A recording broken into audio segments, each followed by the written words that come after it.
Conta-me uma conta. O rabo rússio e la milra. La hierba del prado estava seca como sandálias.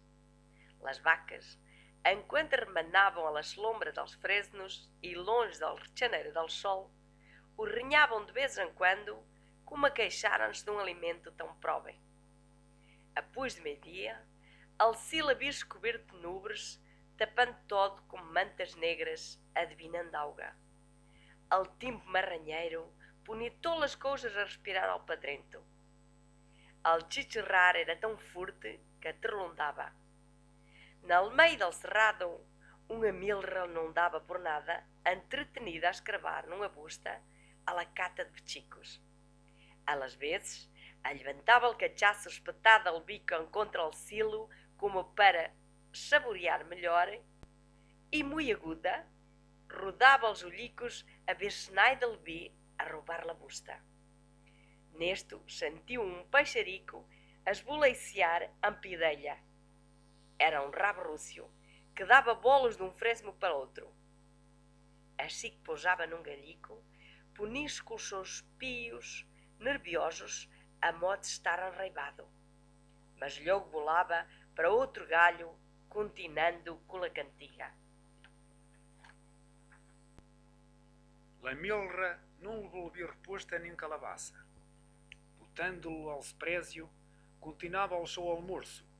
Então, o rabo rússio foi-se a poner mesmo a um pé d'elha, em riba de um montonico de terra, deles de rata. Pôs-se muito encacheirado, como se quisesse meter medo à la milra, dizendo com uma buzica de canha rachada em meio às ambelgas, pois não falava bem português nem um mirandês. Deus, deixei cair o seu que eu aguento-lo com as minhas paticas fortes. La milra mirou para o rabo rússio com olhicos a relhampar, pois nem queria acreditar no que ouvia. Mas ao rabo rússio, que se havia posto a salvo para um galhico de la carapota de alfresno, não se calhava com a mesma cantiga. La milra, ao ver o céu tão negro e as nuvens a revolcar-se umas por riba das outras, quedou cheia de medo, espetando o bico contra o silo, pediu como se rezara. Deus, não faga descojo do rabo rússio, que ele tem as paticas tão delgadicas, que se o silo cair, acaba-se o mundo. Depois, botou-se atrás do rabo rússio e escamujou-lo. Mas o peixarito não viu.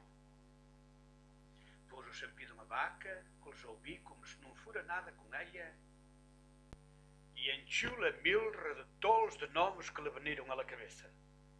Achegando-se mais para ampir a milra, o rabudoso deixou a modo desafio. Melra, cachalra, repenica na merda, que te importa a ti como um desperda? Na milra, botou-se outra vez atrás do rabudoso e espantou-lo. Mas quedou tão desconfiada que a cada cachillo mirava para o silo a ver se estava a cair. Zedende já não fui capaz de comer em paz. Uma vaca, que ouviu a conversa, parou de remenar e deixou-lhe a milra. Deixa o rabo rússio em paz. Quem como tu passa a vida a escarvar na merda, nunca será capaz de entender que mira para o cielo, nem que saia solo para dizer bobadas.